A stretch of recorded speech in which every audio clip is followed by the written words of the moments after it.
inviting people to church. Now I know some of you guys are like, what did you just say? I know you didn't tell me to stop inviting people to church, because that's the way I witness. You know, my church is the bomb. My church is everything. Pastor only speaks 5 minutes. Praise and worship is off the hook, because the same person that leads praise and worship is the dude that actually be DJing in the club. So I don't know what you're talking about, because that's how I actually know that I'm actually winning souls for Christ. I understand the heart behind it. Hear me out. When I say stop inviting people to church, a lot of people get this notion that that's the only way they can witness, because I did it. And I was figuring that because I didn't know much about the Bible at the time, or even I just didn't know how to explain certain things in certain settings, because maybe we were at work, or whatever the case is, that the pastor could actually get into a person's heart and dig into them deep and just actually display a message that kind of speaks to everybody in the general statement, because God is for everybody. And I'll invite people to church. The few that would come with me would go to the altar, cry about it, go back to work, cussing, screaming, acting a fool. And I'm sitting there, I'm like, God, I'm really trying to, work this whole last minute commandment thing where you told us to go teach and preach and make disciples. But is it the people I'm ministering to? Because, these are the people who need it. So I'm not trying to get the perfect person. I'm trying to get the people off the street, because sometimes churches sometimes can actually be preached to the choir when they talking about getting saved. I'm not saying everybody in the church is saved, but what I am saying is that we should go into the world. So my job is in the world. Matter of fact, it's in prison. So everybody needs you.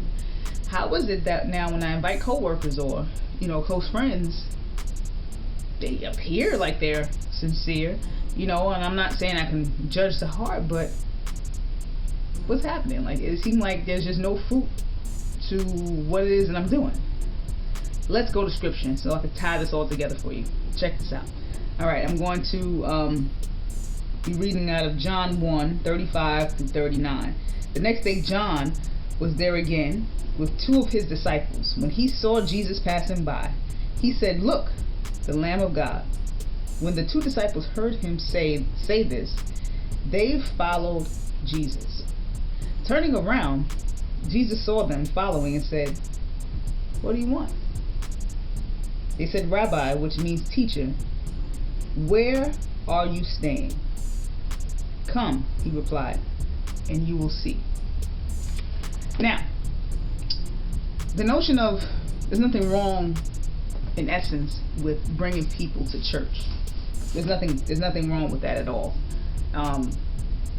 But we seem to intertwine people who we bring, church attendance, as I did my part, I'm gonna go over here, and in a way you can, but when John, who was hot at the time, I should say, he was the person where people were like, okay, are you the Christ? Who are you? You baptizing all these people, you got a great following, and it's like, it's weird because you also live in the wilderness and you eating, wild locusts and honey and probably bugs and insects. I really don't know where you came from, but you hot right now. So who are you? And John basically said, listen, I'm the one who is just a man crying out in the wilderness, and there is one who comes after me whose shoes I can't even untie. So what he was basically doing, he pointed out who Christ was. Now, before Christ did miracles, before they seen him, they watched him, they followed him, to the point where they followed him too much when they were like, all right, Jesus was like, okay, what y'all want? Is this a stick up? Is this a hold up? Like, what's going on? Why y'all following me? They asked him a distinctive question. They said, where are you staying?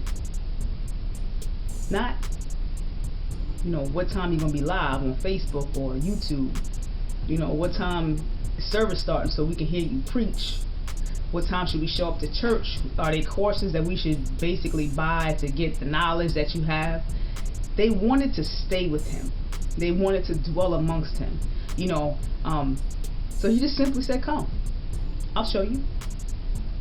Which simply means that he was a person that, while he walked the earth, he was and is and still is to come, but he was a person that showed his Christianity. where he was a peculiar person and people wanted to be around him.